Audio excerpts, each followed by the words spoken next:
Praise God. റോമർക്ക് എഴുതിയ ലേഖനം 8-ാം അധ്യായം 11-ാം വാക്യത്തിലൂടെ ദൈവം നമ്മോട് ഒരു വലിയ സത്യം ഓർമ്മിപ്പിക്കുവാൻ ആഗ്രഹിക്കുകയാണ്.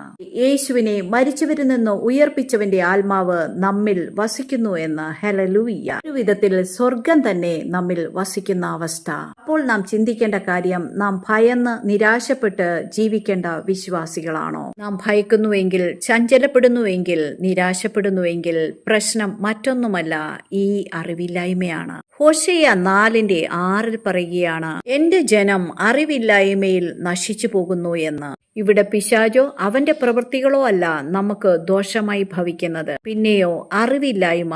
നാം ക്രിസ്തുവിൽ ആരാണ്, എന്താണ് എന്നുള്ള അറിവില്ലായ്മ. സാത്താൻ വളരെ ശക്തനായതുകൊണ്ട് എന്റെ ജനം നശിച്ചു പോകുന്നു എന്നല്ല ദൈവം വചനത്തിലൂടെ ഓർമ്മിപ്പിക്കുന്നത്. അർത്ഥത്തിൽ നമ്മുടെ ഉള്ളിലെ ശക്തിയെ നാം മനസ്സിലാക്കിയാൽ, തിരിച്ചറിഞ്ഞാൽ നമ്മുടെ ജീവിതം മാറും, നമ്മുടെ പ്രതീക്ഷകൾ മാറും, നമ്മുടെ ആത്മീയ നിലവാരം മാറും. അതുപോലെ ഭൗതികത്തിലും മാറ്റം വന്നു തുടങ്ങും. ആമേൻ. നാം യാചകരെ പോലെ പ്രാർത്ഥിക്കുന്നത് നിർത്തി മക്കളെ പോലെ സംസാരിക്കുവാൻ തുടങ്ങും. Praise God. കാരണം മറ്റൊന്നുമല്ല, വചനം പറയുകയാണ്, യേശുവിനെ മരിച്ചവരുടെ ഇടയിൽ നിന്ന് ഉയർപ്പിച്ചവന്റെ ആത്മാവ് യേശുവിനെ കർത്താവും രക്ഷിതാവുമായി സ്വീകരിച്ച ഒരു ദൈവ പൈതലിന്റെ ഉള്ളിൽ വസിക്കുന്നുവെന്ന്. ഇത് വിശ്വസിക്കുന്നവർ ആത്മവിശ്വാസത്തോടെ ആമേൻ പറഞ്ഞ് ഏറ്റെടുക്കൂ. ക്രിസ്തുവിൽ ഒരു ജയകരമായ ജീവിതം ആസ്വദിക്കൂ. കർത്താവ് എല്ലാവരെയും ധാരാളമായി അനുഗ്രഹിക്കട്ടെ.